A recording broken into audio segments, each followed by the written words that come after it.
Greetings and salutations, friends. It's been a long couple of days, but here I am back to spend some time with you, my friends. Uh, Boy, what a crazy couple of days it has been watching this election and how all of this drama is playing out. Um,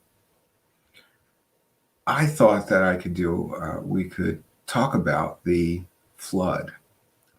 literal flood of misinformation that is coming our way uh, in the form of memes, social media posts. One second, friends.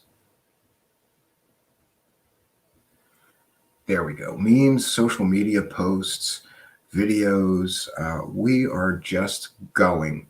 This is absolutely in the next few days, week, few weeks, maybe month. We are all going to be subjected to an incredible flood of information. Much of it will be false. You might say, I learned this lesson myself a few days ago because I was posting stuff to my Twitter that I planned on using in my show or talking about on my show. Just easy for me to collect things there, videos, posts, and then share them. One of those posts was about a parent, somebody that worked at the polls, bragging that they were throwing ballots in the trash that were for Trump. This was in Pennsylvania. I should mention, not that it's a defense, but our own personal experience sometimes will lead us to have some bias. I worked as both a poll watcher and a few other things for several different candidates in Pennsylvania. And it's important also that I mention that I did not truly support any of those candidates. For those that don't know, sometimes a candidate for Philadelphia mayor or city council or a state rep will be flush with money in the form of donations, and they can spend all that money they want on the campaign. So they will routinely hire people. And somehow I got into that clique of like, what do you need? So today I'm going to be a Republican, right? Or today I'm going to be a Democrat. I'm really neither of those two things. But if the per diem wage was good, I was your guy. So I was a poll watcher. And in one of those circumstances, the only time that I really caught somebody, I think really caught somebody doing something dirty, was that one of the poll workers were separating ballots, looking at a ballot, putting this ballot in this box, this ballot in that box. And then I saw them take one box to the back and took pictures of this, called to my campaign headquarters, and they sent somebody over immediately. I believe it was a lawyer. The poll worker was separating votes by who they voted for, that's not a normal activity. I believe, and so did that campaign manager and lawyer that got involved, that poll worker was going to throw out votes that were not for their preferred candidate, or put them aside so they didn't get into the counting machines. I had a few other experiences while being an employee of political campaigns, and one of them, I was supposed to be a poll watcher, and I had a poll watcher certificate, which should gain me entry into any of the polling locations, and I was denied access to a polling location illegally. I had the legal right to be there and observe for the campaign I was working for. They would not allow me in. Again, you have to make phone calls to the campaign, and eventually, hours later, the situation is resolved and they would let me in. There is a substantial and supportive lot of evidence that Pennsylvania, and especially Philadelphia politics, there's a lot of, well, I don't want to say a lot of, and I don't even want to say substantial and supportive. There's some evidence that there is, and a belief, I think, let's just say it this way. There is a belief that Philadelphia city politics especially is very corrupt and dirty, and that dirty things happen in Philadelphia. Remember the famous quote from Donald Trump recently, bad things happen in Philadelphia. Uh, so I'm getting off in the weeds. I was trying to explain though. So I had my own personal experience with what I consider to be dirty Philadelphia and Pennsylvania politics. And because of that, I guess I sort of just believed the posts that I was seeing a few days ago. I still believe the posts that I saw about poll watchers being denied entry. And to their credit, the Philadelphia district attorney or some Philadelphia official came out and said, no, those were isolated incidences, and we resolved that, and the poll watchers are allowed in. But it was hours, again, it was hours after they initially requested entry to do their jobs. And I found at least 8 instances of poll workers or poll watchers being denied entry to the polling locations by one side. So, those I pretty much stand by that. I think, of course, that happened. The poll workers were not allowed entry at first. To their credit, eventually Philadelphia officials got involved and went, oh yeah, if he has a citywide poll watcher certificate, this person is allowed into any polling location to observe the vote count and the voting process, etc. But see, this feeds into the narrative if you don't get the second part of the story. The first part of the story is that some Republican poll watchers were denied access to Philadelphia polling locations to do their job, watching the vote, watching the counting process at the polling locations. So yeah, that's the first part of the story. Some were. There's varying different reports. I think 10 or less were denied access initially. But if you don't get the second part of this story, which is that Philadelphia officials eventually got involved, resolved the situation, let them do their thing, and said these were isolated incidents. People were, I believe they said people were confused over the rules. So they informed people, you have to let them in. They did. But this is the danger here. If you only get one half of the story, it looks terrible. It looks bad. You gotta dig deeper and get the rest of the story. And somebody a show viewer here was trying to point out to me that a lot of this stuff could not be accurate, or, and I was convinced by my own personal bias, probably, and my own personal experience having worked worked for political campaigns and seen some dirty stuff happening firsthand. I kind of went, I did not stop to think, first of all, that I should check this stuff before I put it to my Twitter.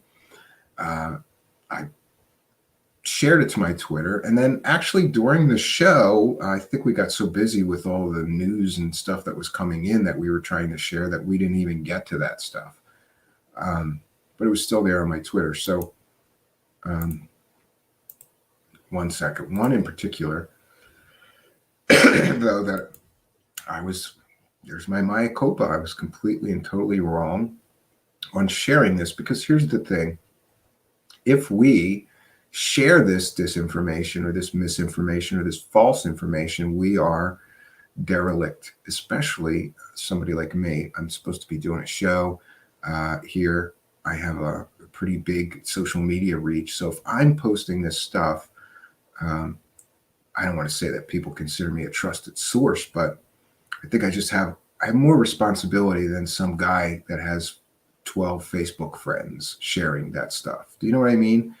To get a pretty big social media reach, it was an error for me to share that stuff on my social media, especially this one. And I didn't want to delete it from my Twitter until I had explained it. And here's my apology for an explanation for that.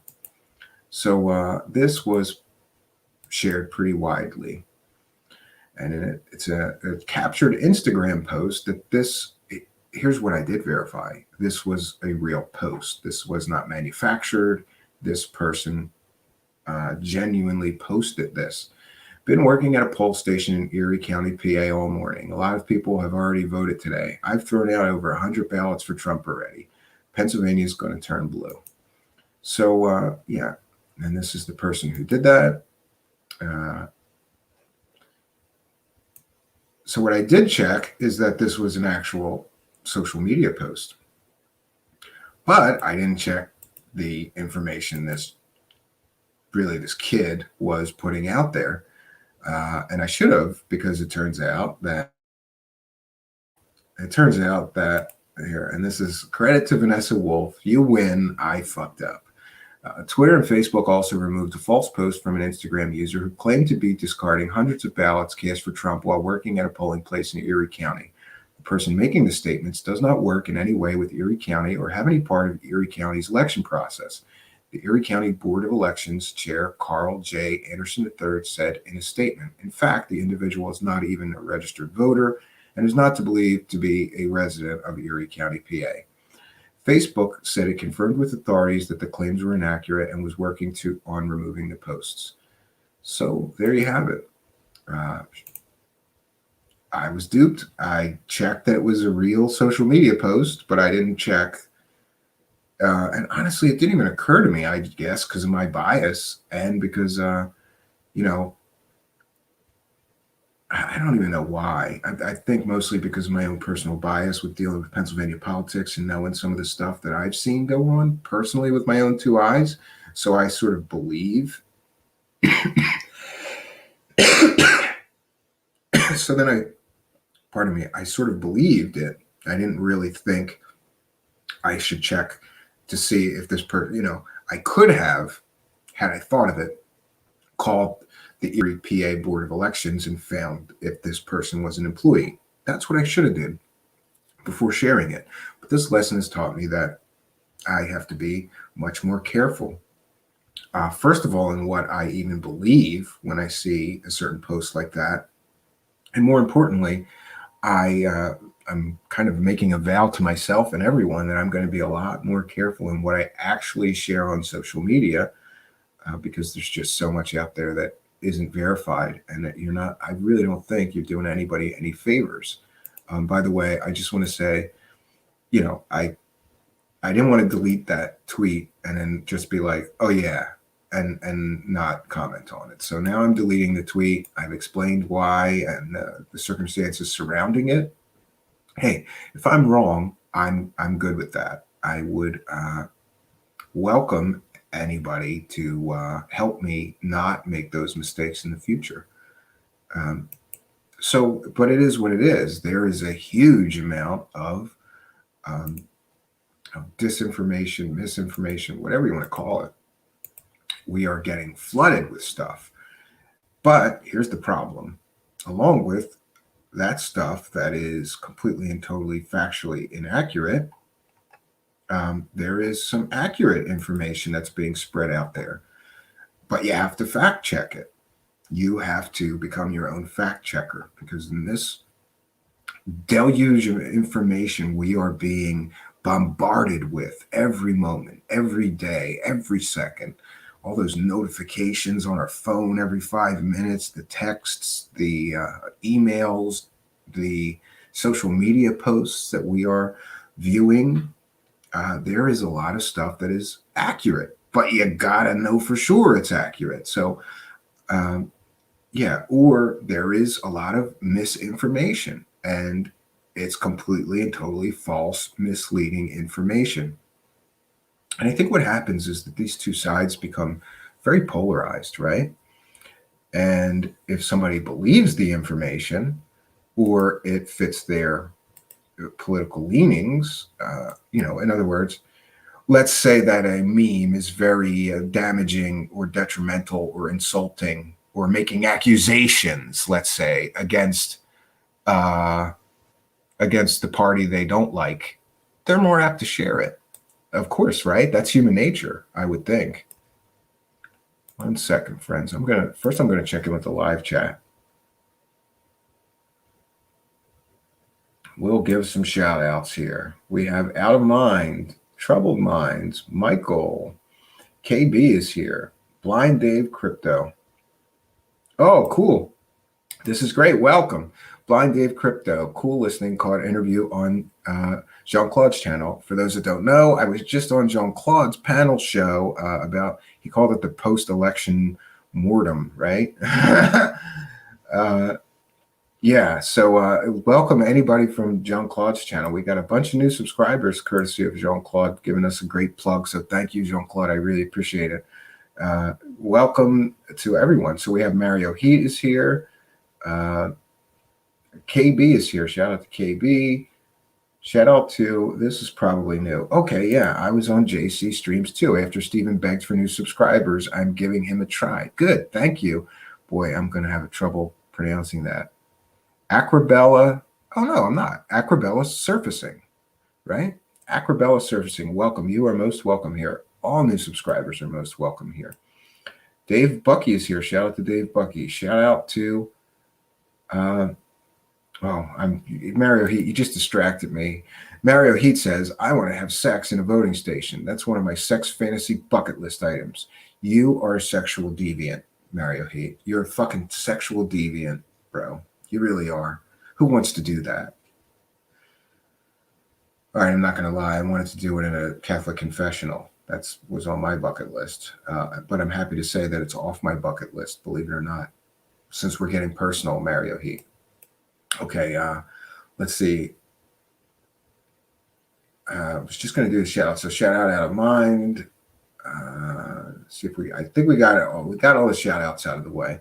So I'm going to share some things, and then we're going to talk about whether these are accurate, whether this is election information that's going around. And so I thought it would be a good exercise for both me and maybe to educate some of the public about some of this election information going around. Is it real? Is it factual? Is it accurate information? Or is it completely misleading, false, or totally fake?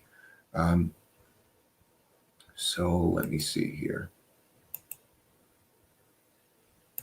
1 second, friends.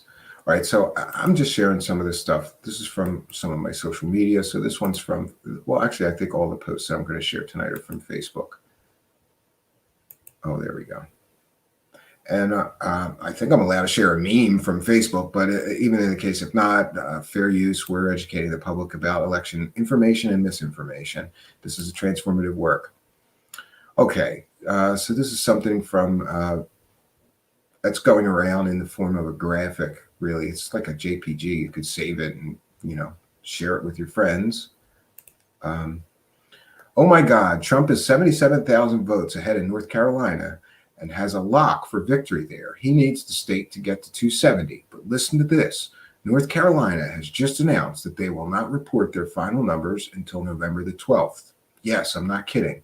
We have to wait until November the 12th for North Carolina to report their state. This is beyond preposterous. This election has become fraud on top of fraud on top of fraud, beyond belief.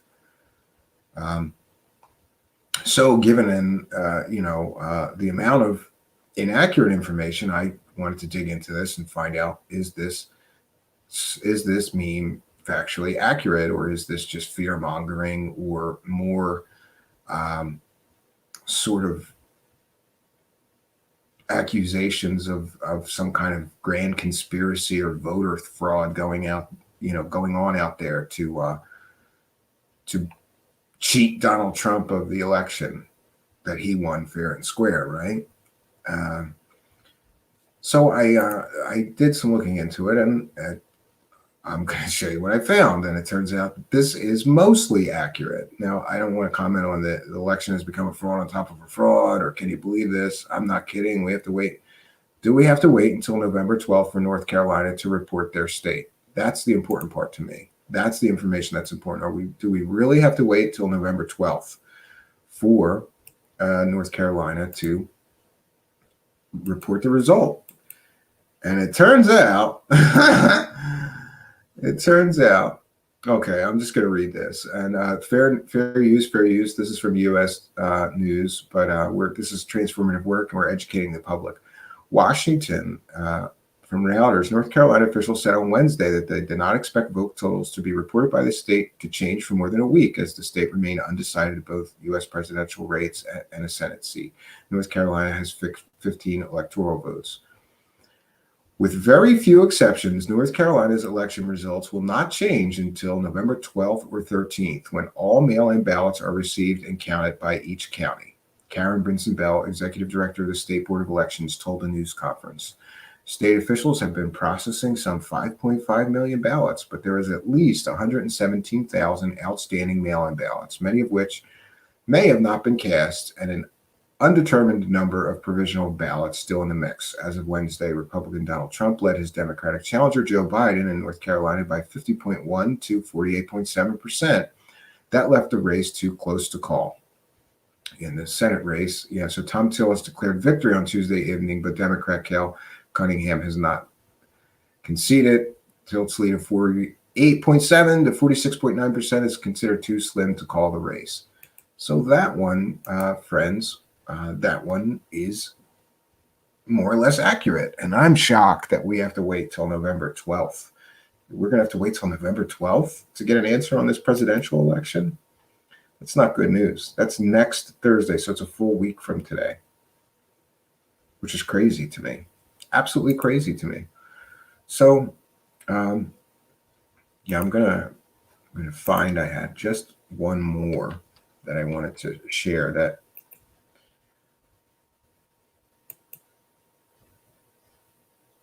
this one's one of those murky ones, right? Let me see if I can't find it again. Okay.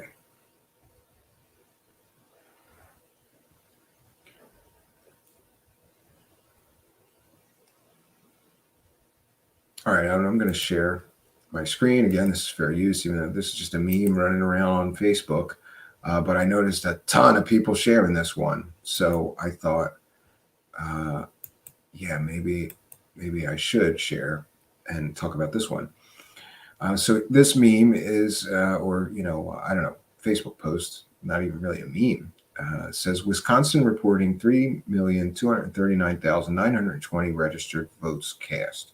Or I'm sorry, 3,239,920 votes cast. There are only 3,129,000 registered voters. So we can look into this one. And actually, I don't have the screen up here anymore. But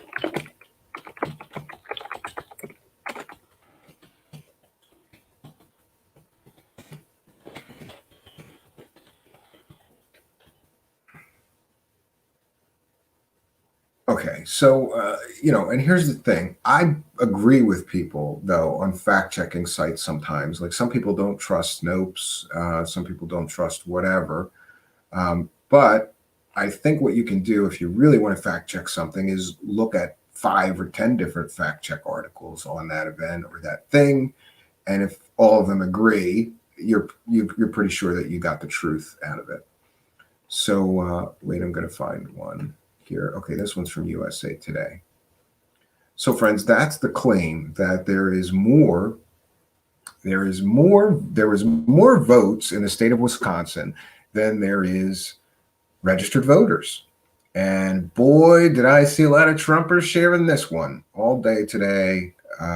It's all over. It's on Twitter. It's on Facebook. People are posting on Instagram. It's troubling. So I wanted to know if that was true, because if it is true, that's pretty shocking. And it would be proof that there's some kind of grand conspiracy of election fraud going on. So we'll share the screen one more time. We're going to be sharing a USA Today fact check article. And we're going to cite fair use because this is a transformative work and we're educating the public about misinformation and disinformation about the election. Okay. So this is the fact check. The claim is that Wisconsin shows more counted votes than registered voting. And this is from USA Today, which I believe is a trusted source, but I did cross-check this with 3 or 4 others that all basically say the same thing. Okay, so Wisconsin reporting 101% voter turnout reads a heading within a meme And by the way, there's multiple of these memes. I'm just showing you the one that I've encountered most, but there's a whole bunch of different graphics, basically the same information being spread on, different graphics, different memes. Anyway, reads within a meme containing a chart tabulating the number of registered voters in select states and what percentage they comprise of the state's population. The meme then claims the number of Wisconsin votes counted is 3,172,006 and registered voters only at 3,129,000, indicating a discrepancy of a little over 41,000 between the two. The Democrats have officially committed election fraud. The crime is a felony and falls under 18 U.S. Code Chapter 115, sedition and treason, the text declares. The meme, I guess this is where it originated from, shared by Facebook user Mike Boss, has received 2,700 interactions and 2,500 shares since being posted on Wednesday. I'm sure it's way up now because this thing is spread all over. It has also gained significant attention elsewhere on Facebook as well as on Twitter. Okay, so according to Wisconsin election commissions, there are 3,684,726 registered voters as of November 1st. This figure, as well as the denial that the state has more ballots than registered voters, was affirmed by the commission on its official Twitter account. So it turns out voter turnout is reported to have topped 3.2 million, the highest turnout that Wisconsin has seen since the 2004 election. The chart in the Facebook image appears to be taken from a website called World Population Review, which claims its number of registered voters by state reflects 2020 and cities, U.S. Census Bureau's voting and registration page as a source. USA Today found the figure actually used from the November 2018 election. So this is a really old figure that's not relevant today as far as the number of registered voters. It is important to note 2020 census results will not be available until late 2020 to early 2021. By late afternoon Wednesday, World Population Review updated its data and appears to have appropriately cited voter registration statistics available by each state. So USA Today is ruling that this is false. We rate this claim false because it's not supported by our research. The number for registered Wisconsin voters stated by the Facebook image is incorrect, and instead it is confirmed to be at over 3.6 million as of November 1st, according to Wisconsin election commissions. The commission has denied there being more ballots than registered voters. The total votes counted in the state has topped 3.2 million. So they're terming that this is false. But I still have a problem, a slight problem anyway. So basically they're saying that there's 306 million registered voters in the state of Wisconsin and that 3.2 million voted. That is a huge high. That would mean like 90% of the people in the state voted. I think. I haven't done the actual math. That is still a little bit suspect to me. But the general claim is false. And then to bring it back, I'm not going to go through every one, but I have one more to share. One more thing to share with you that is on this same. And this is another one that is just spreading like wildfire all over social media. And it is troubling because of the accuracy or inaccuracy of the information that is being shared here. And we're going to do one more.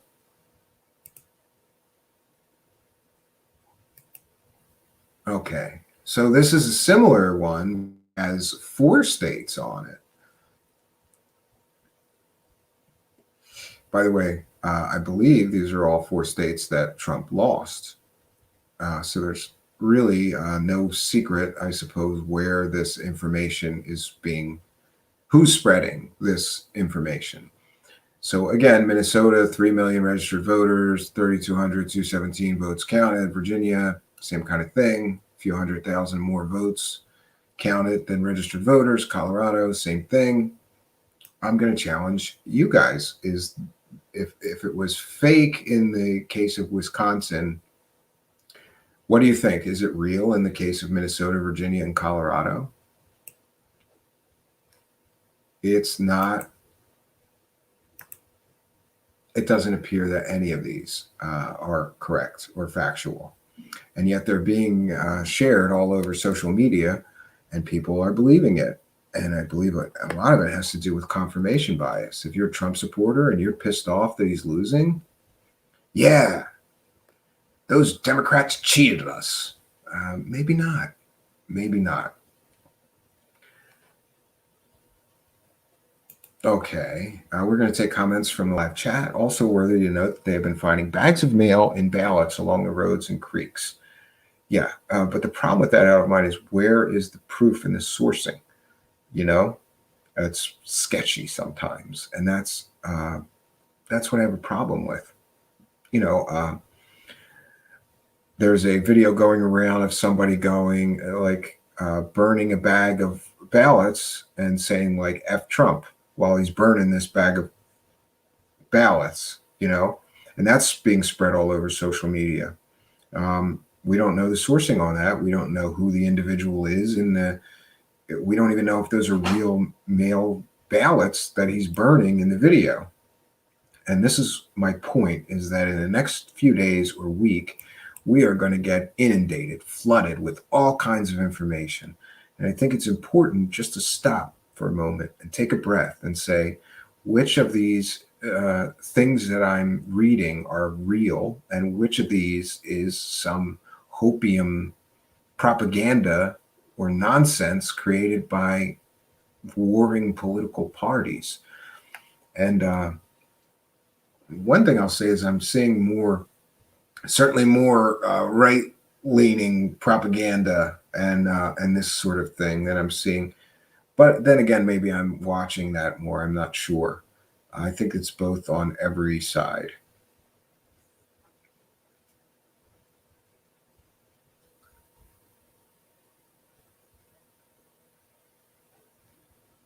I'm not sure what you mean. It's bizarre to me that when people think of cheating doesn't happen when we're talking about controlling $1 trillion budget. Yeah, I believe that cheating does happen, but I think that there's too much propaganda there, right? Every voter and every ballot counter from Philly to Phoenix across the nation is a criminal fraud. Good grief. Yeah, the narrative that's being played out right now is crazy, and it's every bit as good as an Alex Jones or David Icke conspiracy theory, and just as grand. And I'm sort of waking up from I'm just disconnecting myself from this shit, and I'm going, wait a minute, this is fucking crazy. This can't all be happening. If you believe the right side right now, it would appear that there is people all over the country are burning ballots that were intended to be voting for Trump. There's also something you can look into called Sharpie Gate. People are making claims that poll workers gave people a pen that they knew, a Sharpie. If they filled out the form with the Sharpie, the machine wouldn't read it. But if they filled out the machine with a pen, the machine would read it. And apparently there's an evil bunch of people in that state. It might have been Wisconsin, but don't quote me. I could be wrong. I'm sorry, friends. Things are a little fast and loose with my thinking. There's so much information I've been digesting. But in one state, there's a claim now that the poll workers there purposefully gave people pens to fill out the ballots with a Sharpie, because they knew that the machine wouldn't be able to read the Sharpie and wouldn't tabulate the vote. I don't know if that's accurate. Doesn't sound plausible to me, but okay. This is just another one of the claims. So if we get into this grand conspiracy that is starting to form now about this, boy, it's almost like a David Icke or Alex Jones huge monstrous conspiracy theory that all of these people are colluding together to cheat, and all of these people are burning Trump ballots, and all of these people are stuffing the ballot box all night. There are some things that don't make sense to me, and I understand though that these things that don't make sense to us are fueling people's belief that there's some grand conspiracy to steal the election from one candidate or another. I don't have the oh yeah, I do have the map. Oh no, I don't. One second, we're going to get back. Let me just get to some information that I need so I don't misspeak. We don't need to share this, but I need to see the electoral map. Okay, so here's something that doesn't make any sense to me, and I looked into it, and it's not been adequately explained by anyone. I'm sorry, friends. I got to find a different map. That one doesn't have what I needed. I need to be able to see the percentage of the vote counted in the remaining states. Okay, now I got it, I think. Okay, so, one of the things that doesn't make sense to me, and I'm going to share this, it's from, actually, we're going to share it from Fox News because they have the breakdown that I need. We were using 270towin.com, but okay, 1 second. We're going to share this. And this is just my take. This is some of my speculations about what may be fueling some of this November 5th. Okay, so on election night, they counted 86% of the vote. So in one day, they counted 86% of the vote. And here we are a full day's work later, and they've only counted 3% of the vote. That doesn't make any sense to me. And I checked with a friend and asked somebody that I know that works the polls and elections in Philadelphia, at least, and asked him, does it take any longer to count an in-person vote, or does it take any longer to count a mail-in vote than it does an in-person vote? And they told me no. But I only got one source on that, so I'm not sure. But my question is, if on November 3rd, in, let's say, I don't know if they had 12 or 16 hours work, they counted 86% of the vote in Pennsylvania, then how the hell did they only count 3% of the vote on November the next day? It doesn't, and they had the same time. They start counting at 6 or 7 o'clock in the morning, and they go, I don't know how long they go. Doesn't make any sense to me, though. You count 86% of the vote one day, and the next day you only count through 3% of the vote. I should say that 4 o'clock in the morning on November 4th, 4 a.m., we did this big long show, but at the end of I wrote them down. At the end of the night, they had 86% reporting, on election night, or the morning after election night. I went to bed about 4 a.m. They had 86% reporting. Now we've only got 89% reporting almost a full 24 hours later. Doesn't make any sense to me. And it's the same situation with this. I believe they had 90% reporting when I went to bed at 4 a.m. the night after the election. So again, in one day, they counted 90% of the votes. Let's say, I have the notes here. What actually, 1 second. Okay, North Carolina had 90% at 4 a.m. the night after the election, and they've only gone up then 4%. So the first day they were counting votes, they counted 90% of the votes. The next day they were counting votes, they counted only 4% of the votes. Again, this does not make sense to me. And nobody so far has been able to explain it to me of why that is. I'd like to know. And I could be totally just misinformed and stupid about how all this works. But again, and we have Georgia, and I have similar statistics. Similar thing happened in Georgia. So at 4 a.m. the night after the election in Georgia was, I'm sorry, 1 second, was I'm sorry, I'm getting something holding me there. Okay, so there was 95% at 4 a.m. the night after the election. November 4th, 4 a.m., there was 95%. So on the first day of counting votes in Georgia, they counted 95%.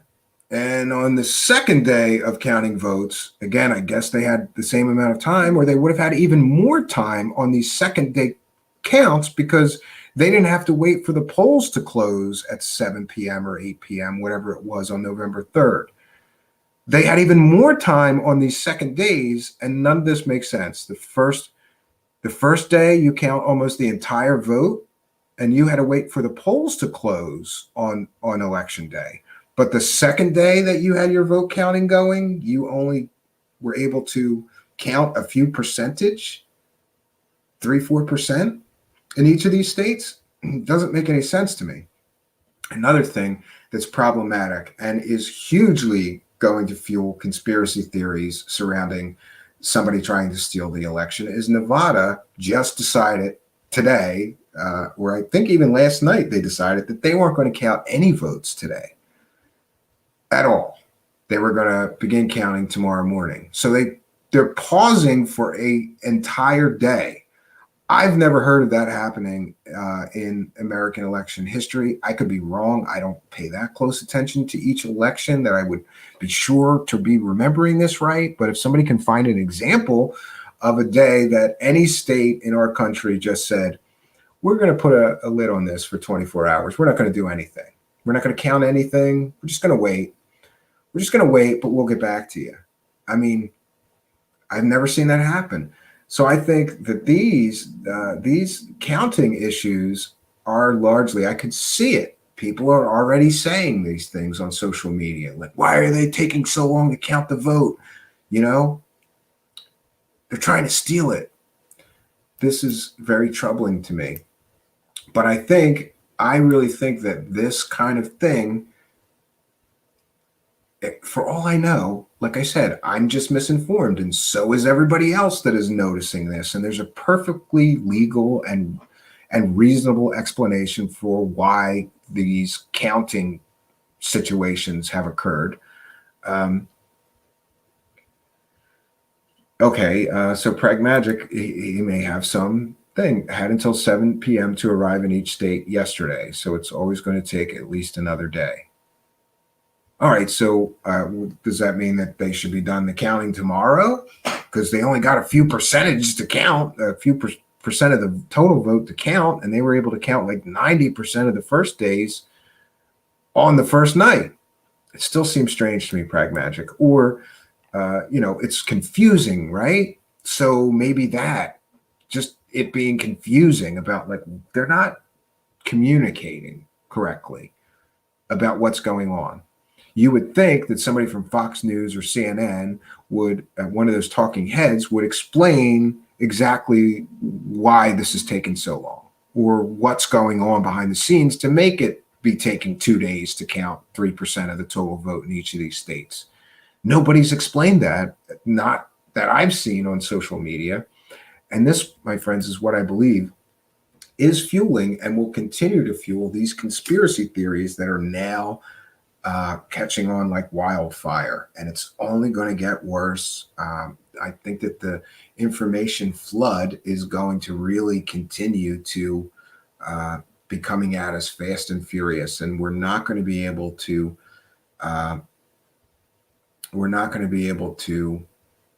keep up with it. Vanessa Thor says North Carolina Supreme Court ruled all mail-in absentee would be counted up to 9 days after the election. Old law. Yeah, I think we covered that earlier. They're not going to be done until November 12th, I believe. And that was one of the memes that's being shared around, that like they're trying to steal the election. They're waiting until November 12th so they can stuff the ballot box. And really, it's just, I don't know. They have, that's the way they're doing it. And there is factually supported a bunch of different articles that talk about how they're not going to release their results until November 12th. So we're going to have to wait till the 12th even to know possibly who the winner of this election is, because it's down to every state. Each of these guys needs every state that's left undeclared or unawarded. Yeah, and we see this the fires of these conspiracy theories are being stoked by the Trump campaign and their surrogates in the form of Rudy Giuliani, Eric Trump, and other surrogates are running around already trying to set us up. For like, see, there's massive voter fraud. Do I believe there's massive voter fraud? I'm not sure, but I sure believe there's voter fraud for sure. But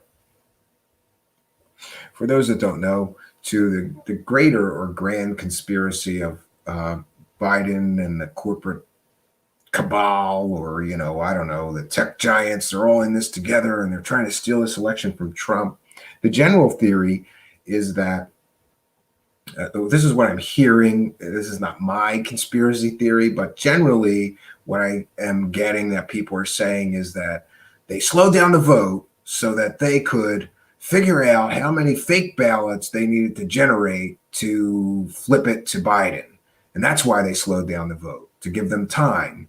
And various people are reporting things like 138,000 votes got added to Wisconsin overnight. And those 138,000 votes were all Biden. I haven't seen evidence of that, or I haven't looked into it enough to check that one. But there's another one for you that they suddenly find 150,000 ballots, and every single one of them was for Biden, and not one is for Trump, and that's statistically and mathematically impossible. Yeah, so that's another thing that people are saying. Yes, Sixes Design says, I think a majority of social media platforms certainly have their favorites. Yeah, I agree with you. Bragg Magic says Biden just needs Nevada and that's it, and he's leading there. Yeah, I don't understand how it works. What happens if both of them get past 270? Can they? I don't know. I don't think so. Yeah, I think one would be at like 268 or something, even if they were like really neck and neck. I think it's designed so that both can't get to that threshold. So the first to get there wins, Preg Magic.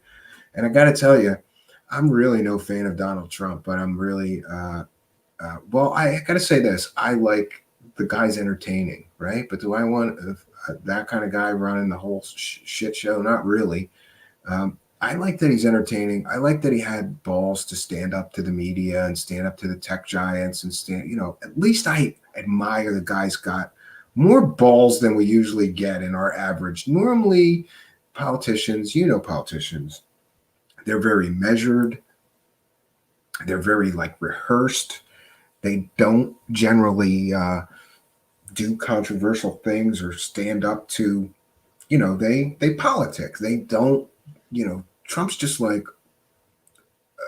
he's like a bull in a china shop compared to a normal. So, I was saying I'm not a big fan. I like some of the things that he has done or tried to do, even though I think, from a personal standpoint, he's just terrible. I don't understand how he says some of the shit that he has said over the last 4 years, or even during the campaign or whatever. But I'm getting off in the weeds. I really am not looking forward to Joe Biden running our country.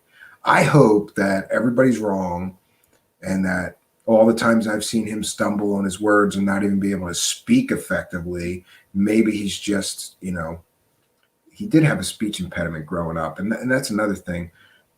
Some of these people that are out there sharing videos of him stumbling over his words don't realize it, but they're making fun of a disability that he has. It's all well and good to make fun of the guy, because he really, there's videos out there, I'm sure you guys have seen some, where he really, you can't understand what he's saying. He stuttered as a child. And when a stutterer gets nervous, yeah, that's going to happen. So these people that are rejoicing at his sort of missteps or sort of miscommunication or, problems communicating effectively maybe they're not thinking about the fact that he had a bad stutter when he was a kid, and it took him a long time to outgrow that and get over it. And but ask anybody that has had a bad stuttering problem. It resurfaces in times of stress. And so anyway, I just want to mention, anybody sharing that stuff about him, you're kind of making fun of a disability, and that's not a cool thing to do.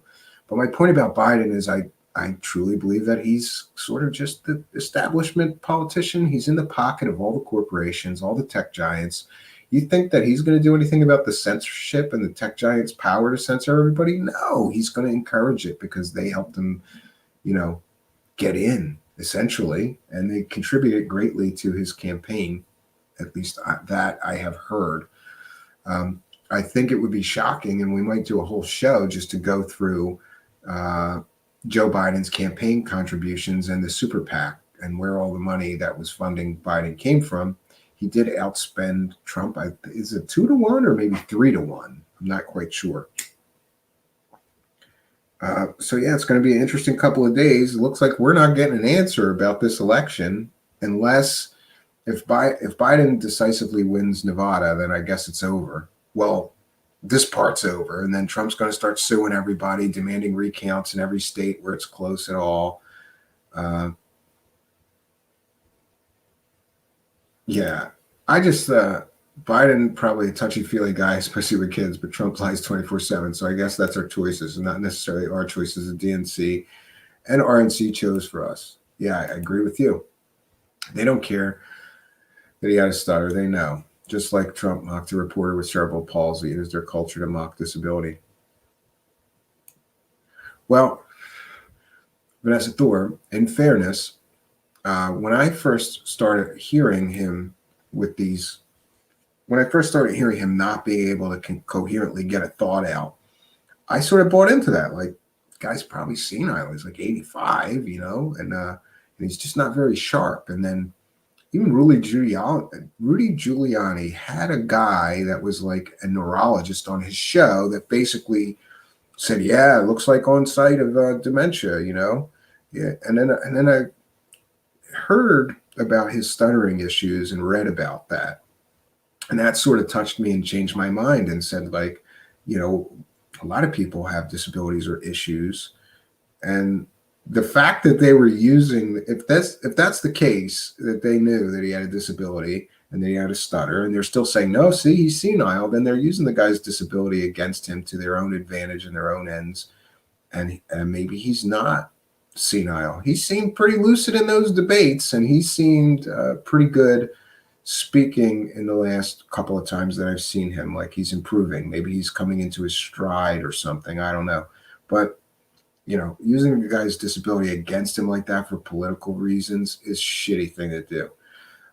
Again, I'm getting off in the weeds, so I am not happy either way this goes. I think both of them not ideal choices, and I'm scared of what America is, probably because we've all been spoon-fed fear porn from the right for a year now about, if Biden gets elected, the economy is going to crash, and it's not even he's a puppet, and it's really the corporations controlling him. I don't know what's true and what's just propaganda at this point. But I will say this: I'm looking forward to disconnecting from this whole shit show and going back to the George Carlin school of politics, which is don't get involved, just watch it from afar and laugh at it. It's, you get a ticket to the circus, but don't join the circus. That's what I'm going to go back to, because quite honestly, I have better things to do, and I don't think it's beneficial for for those that don't know, I have anxiety issues. There, I said it, and if I am, well, actually, Vanessa Thor reminded me to shut the laptop off, so thank you. And Vanessa Thor, you want to watch the beginning because I explained that tweet, and you were absolutely right. So that was my mea culpa. I think you were late, so you missed it. You can rewind and see that. But back to if you have high anxiety or anxiety issues, constantly feeding your mind all of this garbage is just going to heighten your level of unrest or uneasiness or anxiety, and it's not going to be beneficial for you. I mean, imagine if I go. Look, I can watch an hour. I could watch 2 hours of all of this chaos for 2 hours, where I can take my son to the playground for 2 hours. So I'm going to try to just. I'm going to turn this shit off because we did a We did an amazing like marathon on election night. And then I've been covering riots, and that's just the mind virus, friends. I let the mind virus in. So my advice, besides, I just wanted tonight to be sort of a quick one and a warning of this this flood, this deluge of disinformation is going to be coming at us. It's going to be bad. Probably the worst we've ever seen, as both sides are really, especially if it's coming out as close as it appears to be, both sides are going to maybe trying to convince us that they won. I mean, they both declared victory already, basically, and now they got to fight over who the real winner is, and this is going to get bad. But the second thing is, I mentioned not letting the mind virus in. For the past week or two, I have been slowly and steadily digesting a diet of chaos, anarchy, rioting, looting, violence in the streets, physical fights, police shooting people. Justified or not, it's still horrific to watch. Let's see. Yeah. Looting, rioting, anarchy, arguments, and all that negativity is a mind virus. And I'm going to try to cure the mind virus by choking it off. I'm going to stop it from having the access that it's had for a while now. I'm just going to turn it off. And if there's something really major going on that I need to know about in all of this situation, somebody will let me know, right? But I'm going to get back to some other things and just disconnect myself as much as possible. And the good news is I'm going to the cabin tomorrow, and that's the best place to disconnect from all this nonsense. I'll be out in nature, and I'll be building stuff too. So we're going to take comments, questions, whatever from the live chat. I'll turn my total attention to the live chat. And I did give shout outs, but I don't believe that I shouted out Prag Magic, Mark Tirana. A bunch more people came in. We did mention Blind Dave Crypto, Vanessa Thor, shout out. Jay Crypto Minded, shout out. And Charles Unleash, shout out to Charles Unleashed. So yeah, and for those that have been asking, the other thing is that I just want to get back to sort of strange and mysterious subjects, and I want to leave the real world alone. I did cover these Philadelphia riots because I had such a personal connection to them. I felt like I had to. My house was 6 blocks from the Walmart that 1,000 people looted, and I know some of the business owners there, and had this incredible connection to that story, and I wasn't seeing it anywhere. Not even on the local Philadelphia news channels. Nobody was showing what was happening, so I felt like I had to do it. But like I said, that's not my wheelhouse. And people come here to escape reality, right? People don't come here to hear about the horror show that is our reality. People want an escape, and I'm going to try harder to just give them one. Trying to get off of this covering reality. But again, tonight I thought, is one of those examples, like maybe we should just talk about all this misinformation that's out there and all of this stuff that's going on right now, because I think a lot of people are under heavy loads of stress, between a lot of people losing their incomes, COVID stress. By the way, I just wanted to mention that COVID's really hitting home with my family right now. My wife right now has, her sister has COVID and was rushed to the emergency room last night, actually. She's doing much better now, getting treatment, but turns out that she had double pneumonia along with the COVID, or maybe caused by the COVID, in a very high fever. And so then her other sister got it from the first sister. They all live with my mother-in-law, or they're always at my mother-in-law's house too. And then my sister-in-law. So that's 3. And then her one sister's husband also got COVID. So that's 4 people in my family that all have it. And interestingly, it's just the way things work out. My wife, we were having a Halloween party here, And then like 5 days before the Halloween party, her sister, and they all live in the same house, tested positive for COVID, and they were all coming over here. So, we kind of narrowly avoided a super spreader event because even just being over there, one person got 4 infected, and we were going to have my wife has a huge family. She has 6 brothers and sisters, and they all have husbands and children. And, we were going to do this Halloween party. Didn't work out. So back to my point, though, we're all under all of this stress, COVID stress, financial stress, and this mind storm that's coming at us is just, for me, it's too much. And something's gotta be, I can't turn off the COVID stress. These are my family members and I care about them. And by the way, if anybody's the praying type, we'd appreciate those prayers, meditations, good thoughts, positive vibes, healing energies. But I can't turn the COVID off, right? And I'm doing my best to start trying to recover from what was essentially a financial disaster for my company when COVID hit. Virtually no income from that for we're going on 10 months now, I think. So I can't really shut off the financial stress, but I can shut off the media internet stress, I think, for the most part. I'm still going to come here and be with you guys. I'm still going to use the internet to research things, but I really want to check out a reality for a while. And I think that's healthy. I don't think that's escapism too much, right? To be especially recognizing, I just sort of recognize there's way too much stress. No wonder I have anxiety. I've got COVID stress. I got financial stress. Now I've got this election stress. And it's like with the election stress, it almost feels like they're trying to put us all on edge, right? Trying to give us all anxiety. Like, we're going to draw this shit out.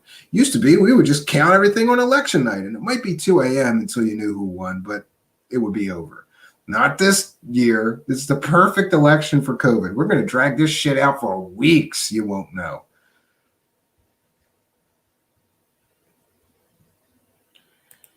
Yeah, that's another thing, Pragmagic. I imagine covering charlatans all the time has its own troubles mentally. Yeah, and yeah, I like doing that though sometimes. And I like the gotcha. I can't lie. I love the gotcha moments. If there's a good gotcha moment, I love it. And I feel like it's a public service and somebody has to do it. We'll probably continue that. But yeah, that is stressful sometimes. Mario Heat says, just make friends with an airplane. Talk her into flying you somewhere. That's a good idea. Yo, Mario Heat, I'm not kidding you. I haven't ordered it yet, but I found it. I found a toy airplane and a crucifix that looks a lot like that one. So we'll see. We may be doing a box of dildos part 3 real soon. Have a food. You're burnout, dude. Have a food fight with the mini Stevens. Fun stuff. Yeah, absolutely. Yeah, Pragmagic says, gotcha, Cambion. Yeah, the other thing is like, it's true. I've heard other content creators talk about this. Pragmagic, if I do a show and I'm talking shit about somebody, the numbers are like double of when I'm doing a show that's like we did a show on Stargates in Iraq, for example, and like we researched, is this real? Is this fake? Half the numbers of a shit talking show.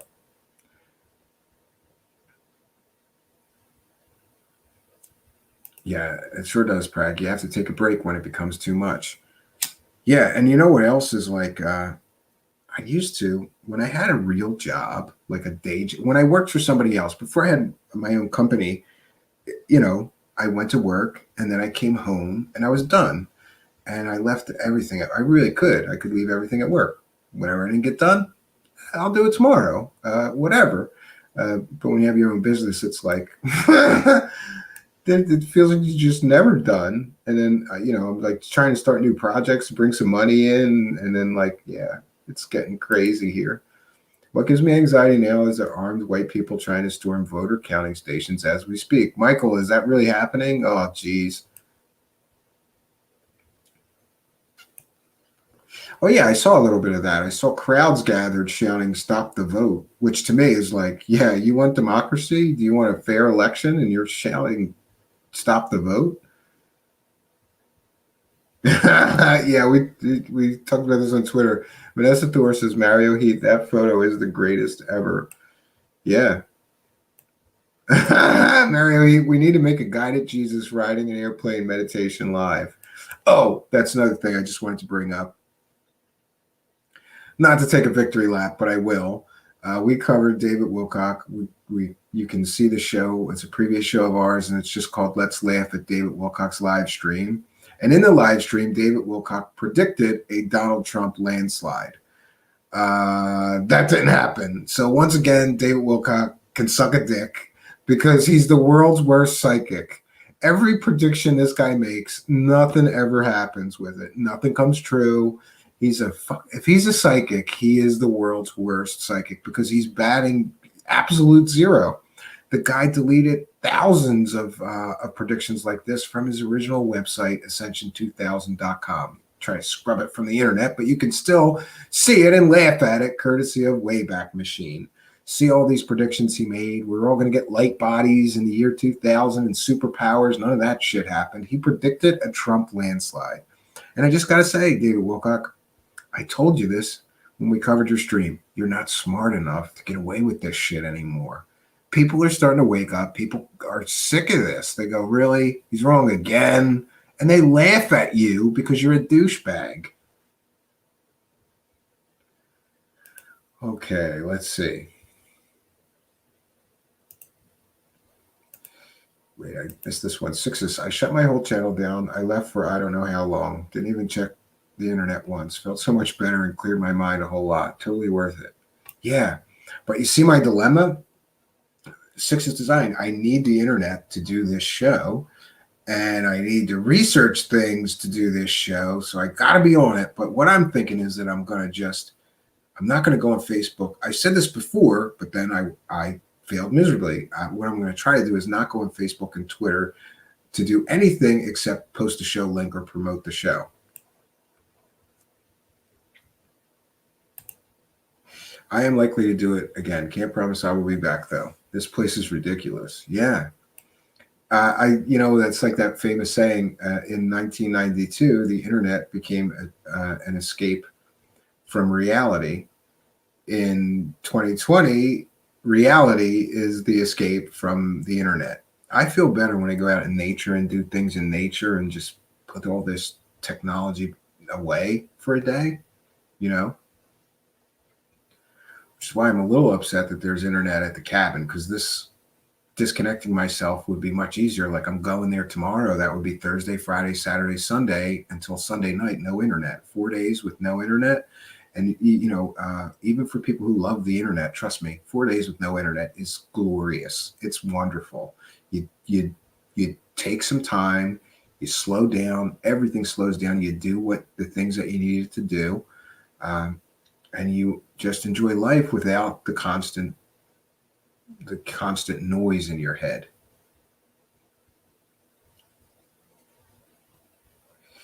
Yeah, I don't monetize. I don't make a single penny on the net, but I can totally understand that people do. Oh, that reminds me. Yeah, the only money that I'm making right now is Patreon and PayPal donations, and I just wanted to give a shout out because it's so funny. We had the live show for the election night coverage, and we had our drunk English correspondent. I'm sorry, our drunk Irish correspondent, Ryan Morphy Richards. And Ryan Morphy Richards was really drunk, real drunk, like to the point where it was he didn't mean to be, I'm sure. He said it was his first time ever on a stream, but he was very disruptive and everybody was telling me to throw him out. And I tried to keep him in for as long as I could, but eventually we had to put him in timeout. But to his credit, Ryan Morphy Richards sent us a $7 donation on that day, probably because he was drunk. And if anybody wants to get drunk and send me money, I'm all for it. But thank you, Ryan Morphy Richards. Let me see if he might have wrote a note or something. No, it's just support of the Truthseekers show. So $7 total. We appreciate your kind and generous donation, Ryan Morphy Richards. And I'm sorry that we timed you out and sort of muted you and knocked you out, but it was getting crazy because he kept talking over everybody. Maybe there was a delay because he was all the way in Ireland too, but I don't think so. So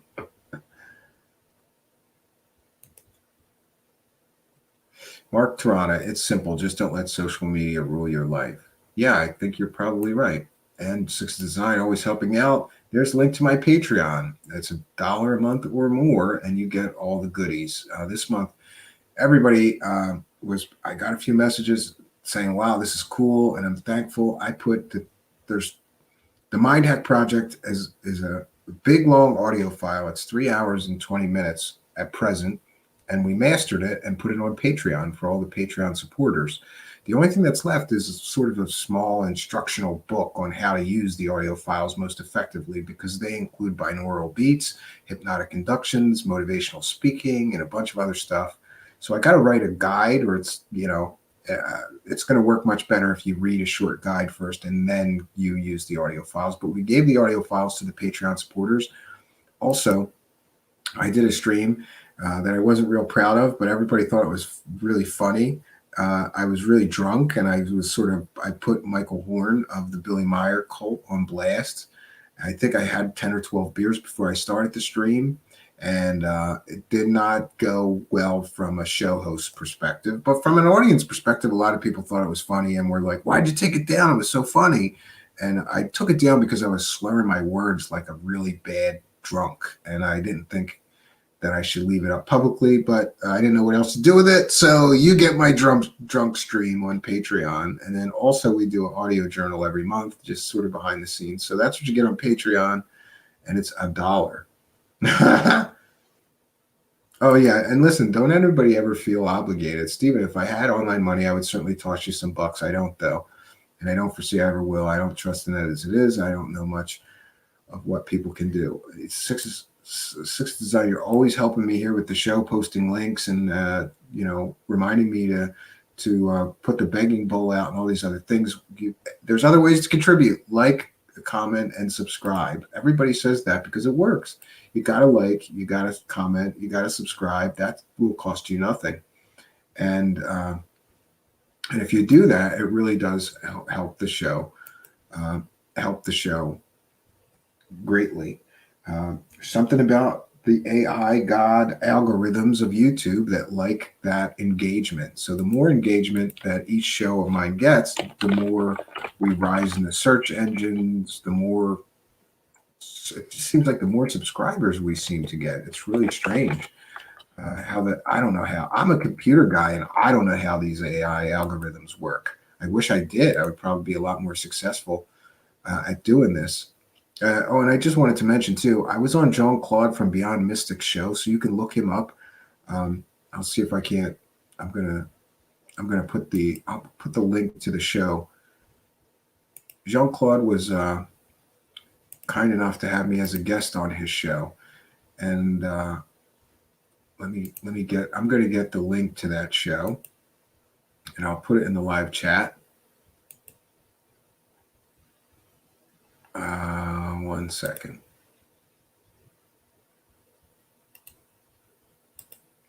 Okay, now it's important to note that this is like a 4-hour stream. So if you're just interested in seeing my guest spot, you should watch the whole thing, though. It's pretty good coverage of all the election crap and all this stuff that's going on. But I don't come in until about 3:48, right at the end. But I'm going to post that to the live chat. So anybody that wants to see my guest appearance on Jean-Claude's Beyond Mystic, there you go.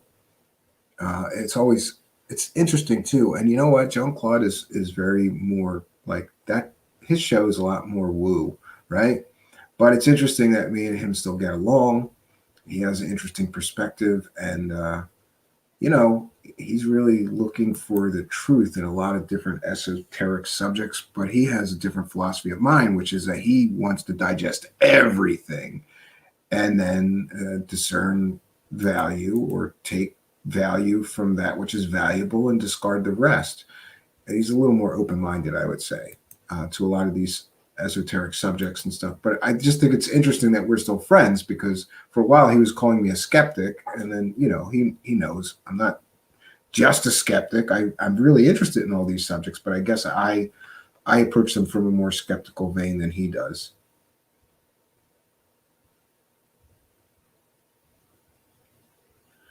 Well, I haven't heard this. The server shared between Cassidy Johnson and Morgan stuff is real interesting. Will be interesting to see how that plays out. They're all sharing a server now. That is interesting. So I put the link to the Jean-Claude Beyond Mystic show that I was a guest on. Remember, I think it's 3 hours and 40 minutes. So I was only on the last 20 minutes or so, but it's a good show, and I'm thankful. I wanted to mention I'm thankful that I was on his show, because listen, every time I'm on his show, we get a nice bump here. I think today started with 710 subscribers, and we're at 748 after Jean-Claude gave us a plug and a bump. And it was funny. He literally he's like, there's 200 people in chat. Go over there and hit it now. Go subscribe. And then he was hitting refresh, and our goal was to get to 750. And look at that. It's 748. So thank you, Jean-Claude. We appreciate your help and kindness and assistance helping to spread our show. And speaking of spreading our show, really like, comment, and subscribe. Or I tell everybody this, if you know somebody that might like the show, copy the show and say, please subscribe to this guy, help him out. You may enjoy this, or something like that.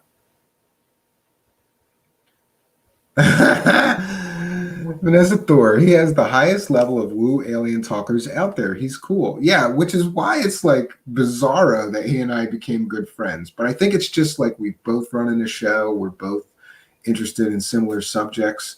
And like I said, he's way more open-minded than me. Some of those guests he have on, I'm like, Jesus Christ, this person is talking crazy shit, right? Even for me. And I've heard a lot of crazy shit. But, he's got this Aurora girl that's I don't know, she's an alien, or, yeah, the old person, the soul in the body she's in died, and she's like an alien or multidimensional being, and she took possession of the body, and it gets crazier from there. And a lot of and he does crypto stuff. He had Dick Allegor on the show that I was on, which was great. I wish I could have got on with that guy, the remote viewing guy. He's got a lot of great guests, and it's interesting to listen to it. Even if sometimes, Vanessa Thor, I start a show up and then I go, this is too much crazy shit, and I turn it off. But other times he has interesting guests that I can get through the show. And I just like his style, and he's French too, so it's kind of funny. Yeah. Well, I guess French Canadian, right?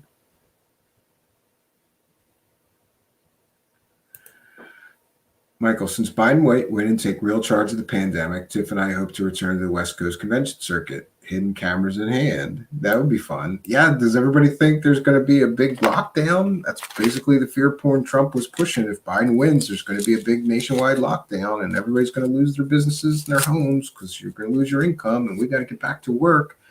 And I'm not sure if that's the case. It seems like the states are left with the decision of whether to lock down.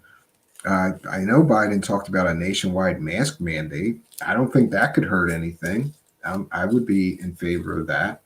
Can't hurt. I see all these people arguing over masks, and I go, really, just put the mask on. It can't hurt. It can't hurt, right? Even if you just sneeze and you have COVID, any cloth covering on your face is going to catch 90% of the particulate from a sneeze infected with COVID that might otherwise get on surfaces or go on somebody.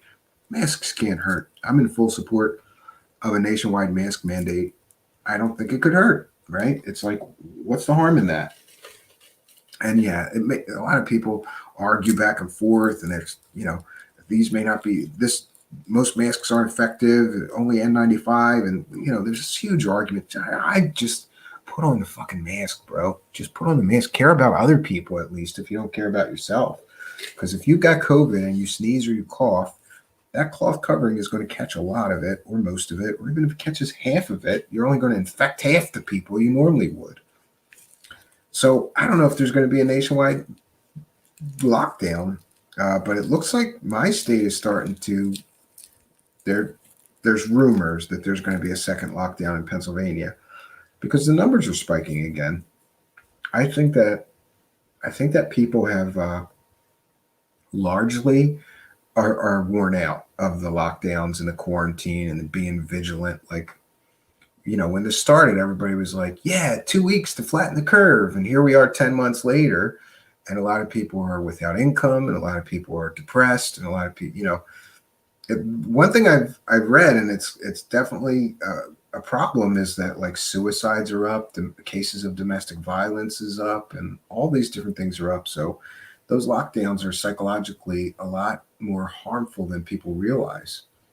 We're all isolating ourselves. We're all sort of cut off from our friends and family. Like my wife now, because of the COVID cases at her mother's house, she can't even visit her mother for like a month now, just to be sure.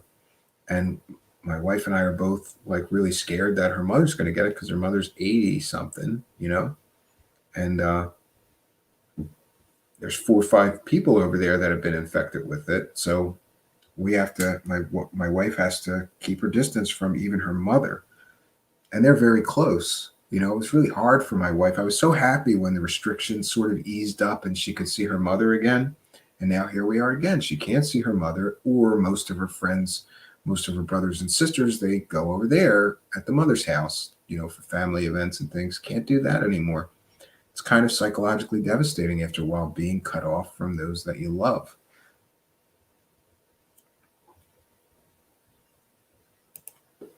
Out of Mind says it is being shut down again here in the Midwest. Yeah. How long are they going to shut you down, Out of Mind? And what state, if you don't mind? I can't stay the same. Although I do wear a mask in stores, I don't see how it's doing anything at all, especially if you start touching things. The mask is useless at that point. Yeah, it might be. I don't know. I have hand sanitizer that I'm constantly using, and I have sort of a ritual. Like, I get in my car, and if I go like to get gasoline, for instance, or anytime I get out of my car, if I touch the keypad or I touch the gas pump, as soon as I get in my car, I use the hand sanitizer, and I even like hit where I touch the door going in with the hand sanitizer. It's like I'm a little nutty, but so far that's worked, and none of us. My son may have had COVID. We're not sure. He didn't get tested. He was sick for a few weeks. He had a fever off and on and a cough. But it went away and he's fine now, and none of the rest of us got sick. And that has been the only sickness that we've had in our family for 10 months. And when you have 2 boys, 8 and 4, and that's the only, like, normally they get sick constantly, and then we would get sick constantly. They would bring home every little cold, flu, stomach bug. We haven't had anything for 10 months except for my son, Zachary, getting a slight fever and a cough for about a week. But that turned into a nightmare because according to whatever's going on with the school system, he had to be symptom free for 7 days, and a doctor had to certify that he was symptom free for 7 days. So basically, he was out of school for 3 weeks for that, and he was really only sick to us a week. Really, he had a slight cough after that, but they didn't want him anywhere near the school. And then, speaking of COVID stress, there was confirmed cases of COVID in his school. So that's scary because I have to send my son there, and he can't do the in-person learning, or they're having it a few days a week, and it's just a nightmare. He won't sit still, so I have to hold him in front of this laptop and try to get him to do these activities they want him to do, and he doesn't do it. He doesn't want to do it. Lee Veltman says, viruses are fake news. So tired of having that debate. Okay. Lee Veltman, on the show that I was just on as a guest, they were playing a clip of somebody talking about Q drops, about like how, don't worry, because Trump's anticipated all of this, and there's going to be arrests, massive arrests for voter fraud, and they're going to catch all these people because they knew in advance this was going to happen. And I was like, oh man, here comes the Q hopium bullshit. And Jean-Claude even kind of like, he knew I was coming on, and he stole my thunder, damn it, because he kind of did the speech of like, what if these mass arrests are never going to come? We've been waiting for them, and this might not be accurate information, and we've been waiting for a long time. Yeah. So the Q hopium, now there's new Q hopium, Lee Veltman, in the form of Trump, the 4D chess player, knew this was all going to happen, and he pre-planned so that he could catch them all in the act. And there's going to be videos released, and there's going to be pictures and arrests, and yeah, right.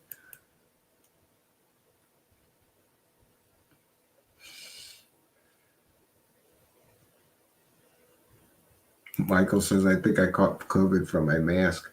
BG's okay. What's happening?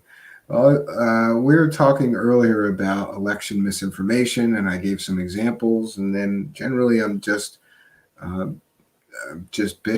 Now I was talking about how everybody's really stressed out with all the COVID stress, financial stress, now this election stress on top of it.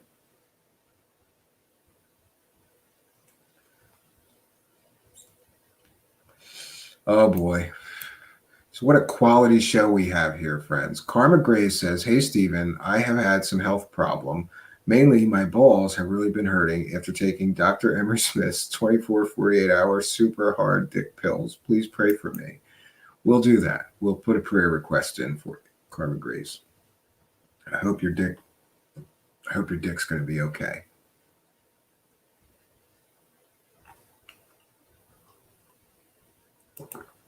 Mario Heat says, yes, people don't listen or read scientists or doctors who spent years specializing in how viruses work and replicate. Listen to more legit sources like YouTube videos or David Icke. Yeah, I agree with you. If you can smell fart through 2 layers, a mask isn't doing much. Oh, God. And by the way, YouTube AI algorithms, I was not speaking negatively about mask wearing or attempting to say that they are not effective or any of that. Yeah. Praise the AI God algorithms. We're not stepping out of line. We're in support of masks. Just so you know. Got to be clear to the AI algorithm gods because they really hold our show's fate in our hands here.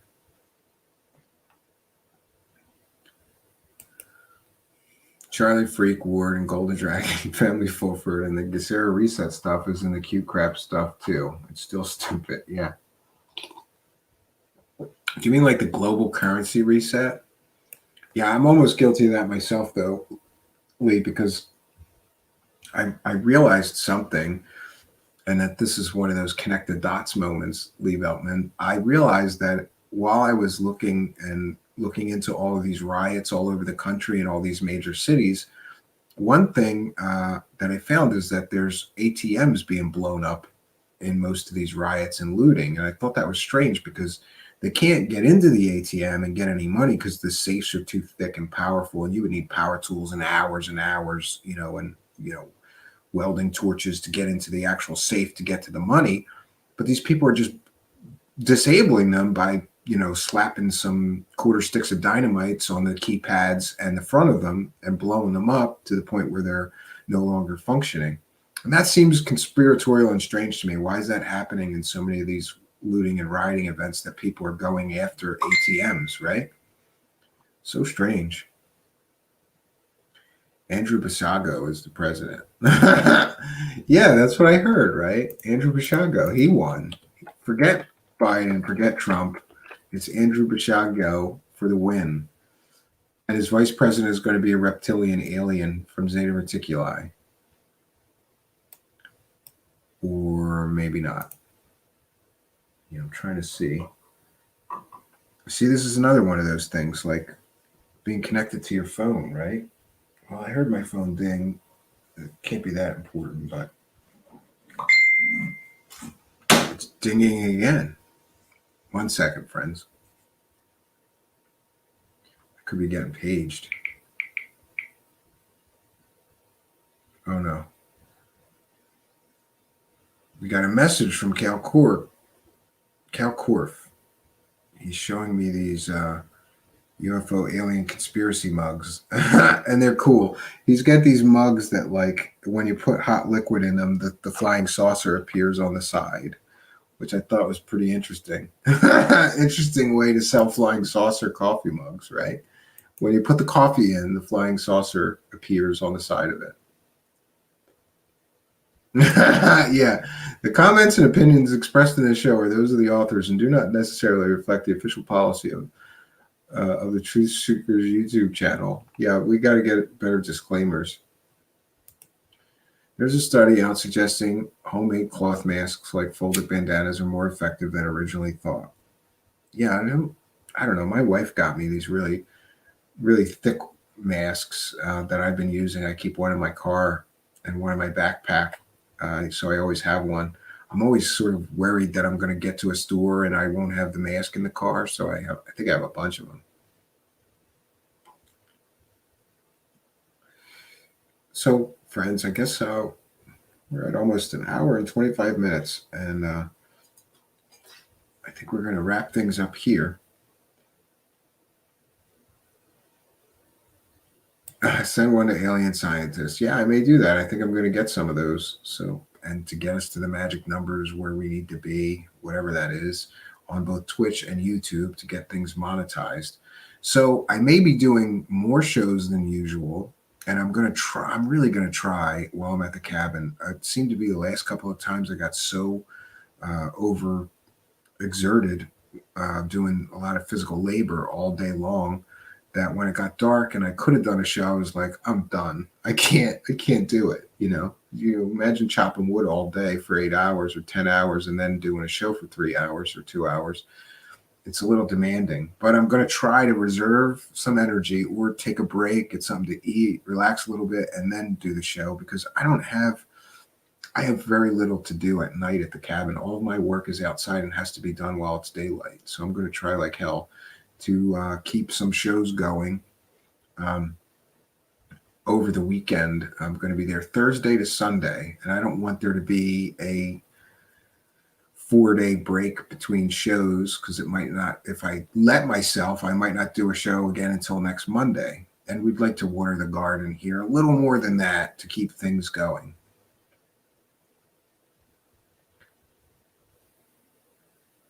Yeah, thanks, Troubled Mind. Troubled Minds, come on, folks, make some YouTube accounts. No, don't say that. Oh, don't say that. That might be a policy violation of YouTube. We do not support or condone people making multiple accounts just to sub, just to be clear. By any means necessary, but not that, Troubled Minds. We got to have real accounts too, because it just doesn't help to have a bunch of sock accounts, because then your numbers will be, your sub numbers may be high, but then the view numbers are low. And yeah.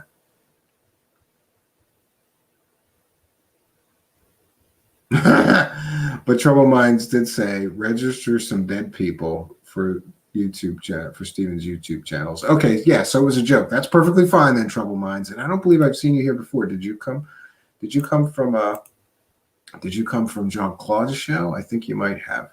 And if you did, welcome. Thank you for the sub and for joining us here and checking us out. There's a whole bunch of content here. Check our videos. We do all kinds of stuff on different subjects. I bet based on the avatar you have that you would like a lot of the content that we have and create here. So welcome, Troubled Minds. You are most welcome here. We always like to see some new users in the chat room, new people checking us out. Oh, no, you didn't come from there. Okay, well, I don't believe that we've seen you here. And if you're new, welcome back. If I'm in error and you're not new, still it's good to see you, because if you aren't new, I haven't seen you here in a long time, I don't think. In any case, welcome. Mario Heat, no, don't do that. And don't dig up dead people. We're not Democrats, right? That's another one of those misinformation things. There's such misinformation out there that Democrats constantly use dead people, right? They stuff the ballot box with dead people, like dead people vote. And it's funny, but there are just a few examples of that really factually happening in a few cases. But that's enough to make it just an assumed thing that's very widespread. And that's how the Democrats win some of these elections. Not very credible, but it fits right into the theme of tonight, which is, like I said, we're all gonna have to be vigilant. There's gonna be incredible deluge, a waterfall, just gonna be a storm of misinformation and disinformation coming at us about this election in the next few days and a few weeks. these things take on a life of their own. And we're going to have both these guys battling it out to convince the public that they're the actual winner, right? It's going to get hairy. It's going to get messy, I think.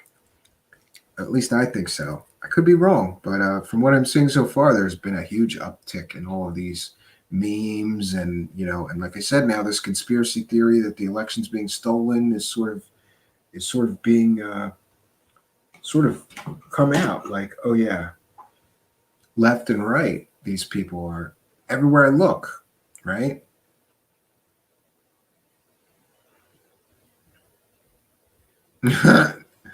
Trouble Mind says, I've been accused of being a Russian bot before.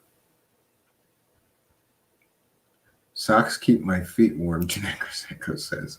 Okay, yeah, well, those weren't the socks we were talking about. I meant sock puppet accounts, but okay. And I don't know why, but Mario Heat wants to know, like, well, are you asking her what size her feet are, Mario Heat? Mario Heat, he may be a Canadian Mexican with a foot fetish.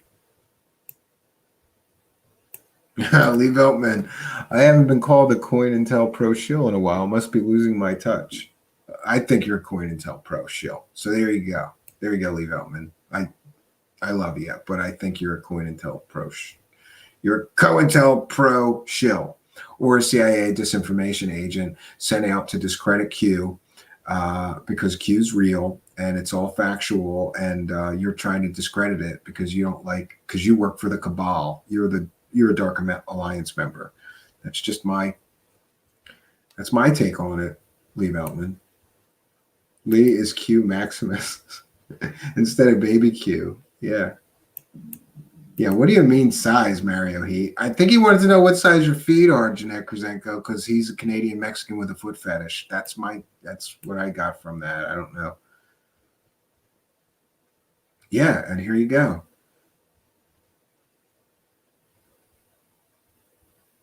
Yeah, Bee Gees also calls you a shill. There you go. Mario Heat, yeah, he wanted to know your feet size because he's a sexual deviant with a foot fetish. Jeanette Krasenko, I think you should stay away from him. Dudes with foot fetishes are weirdos. Mario Heat.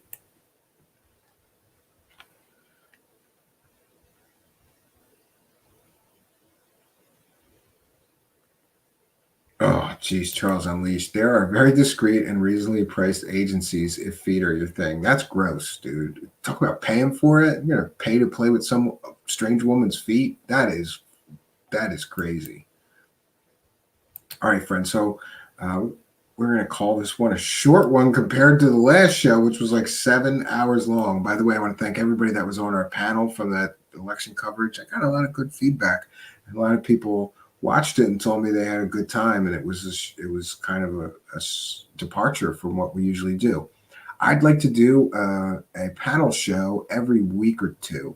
So if everybody's interested again, we'll do it again. But I'll try a little harder to not have like drunk Irish guy correspondent talking over everybody. It seemed like the crowd that we had, once that was resolved, everybody wasn't talking over each other for the most part. It's kind of hard to manage when you got 7 people in a show, right? But I thought of some ways that we can minimize the over talk and things like that, and try to make it better for every participant. But I want to thank every one of the participants because that went great. I want to thank you guys for joining us tonight, and really remind you, be careful with what you share on social media. Because you may be helping basically propagandists spread fake information for whatever purpose that they have. We will hopefully be back, I guess tomorrow night. I'm going to try to get to the cabin early in the afternoon. So that would give me some time to set up and get ready and really, it's tough for me if I get there at like 9 o'clock at night or 8 o'clock at night to suddenly set everything up, because I break things down there. But actually, I think it's pretty ready to go there now. And I want to thank our Patreon supporters, because there's now a webcam there and good headphones and whatever, a microphone there. So I don't have to take things back and forth. And that's really helped to make things work better. So anyway, friends, I want to thank you all for joining me and welcome you to come back hopefully tomorrow night. That would be good. I'm really thankful that to have you guys here. And every time that I do this, there seems to be an audience. We're going to keep the ball rolling, keep watering this garden, trying to get to the magic numbers. Um, and I also have some product ads. Listen, I promise we're not going to turn into like some shows that play a commercial every 5 minutes, but I think the commercials will be good so I can get up and take a break once in a while if I need to or whatever. And they'll be quick, like 2 or 3 minute commercials, and we'll only play like two a show, no matter how long the show is. I'm saying that now. I don't know. We'll see. Uh, but yeah, we have like products. We're going to be selling some crap.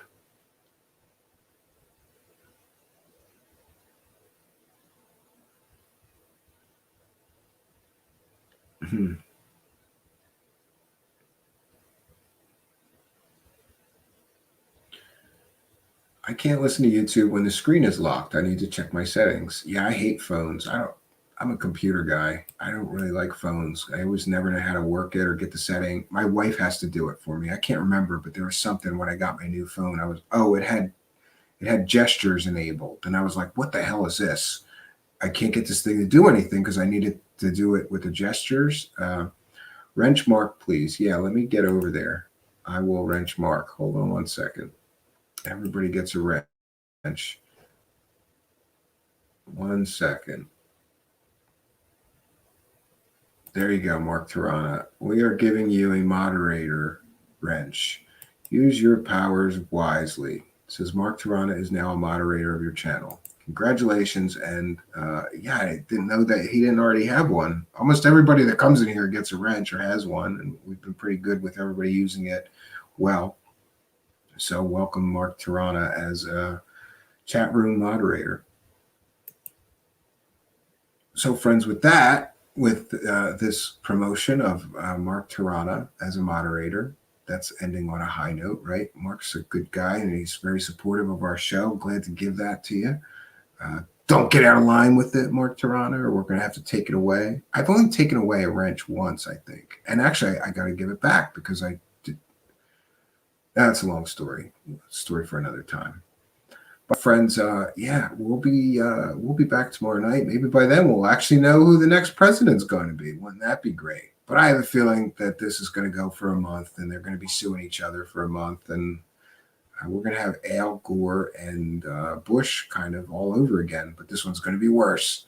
I hope it's not, though. I hope somebody peacefully concedes and goes away, and the other, keeps the job or gets the job, whatever. We all need some peace, right? And all this uncertainty, it's too much at once, man. So at least let's get over this election. Until next time, friends, thanks for joining me. And good night and God bless every single one of you. I mean that. God bless you all. Good night.